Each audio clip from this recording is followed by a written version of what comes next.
Ja, prvo kot prvo zato, ker je to plod dela ne samo mene, ampak vseh kolegov, ki so zraven.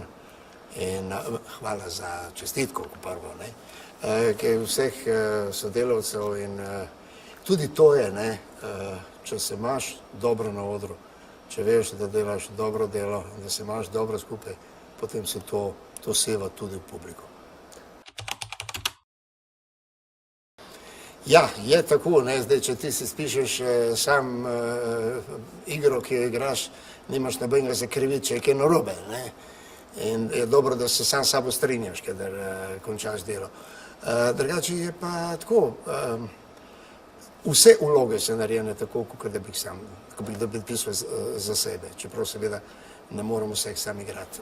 Tako da počutim se seveda v konstelaciji skupaj z ostalimi in to je absolutno igra, timsko delo.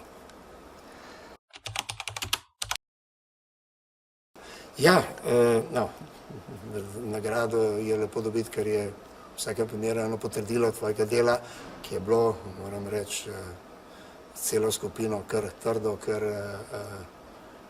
resno delo. Tako da sem jaz vedno jezen, ko rečejo, da je komedija lahkotni žanr. Komedija ni lahkotni žanr, tisti, ki začne pisati, vidi, da je presneto resna zadeva.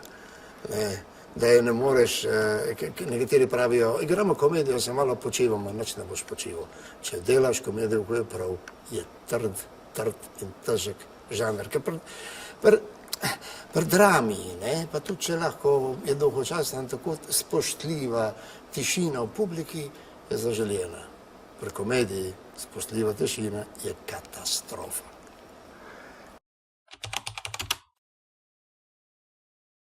Mi Slovenci, če konzumiramo umetnost, če nas potem ne boli malo hrbet ali pa smo se dolgočasili par ur, nimamo občutka, da je to resna zadeva, nimamo občutka, da smo nekaj naredili zase.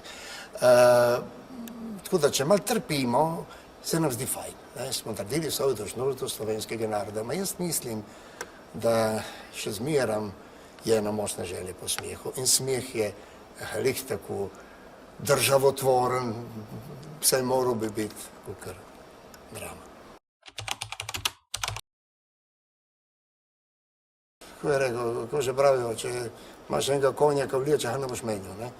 Tako da poznava se že preveč verjetno, tako da so tudi ekipa je precej podobna in ko zmeram.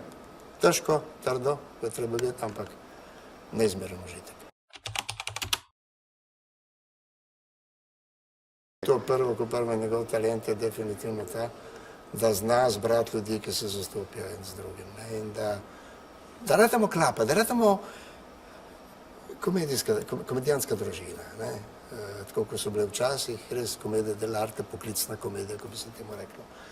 In to se čuti, ker če se ne razumeš med sabo, marsikaj, kar dolge poti, utrujenost prinesejo, težko preživiš.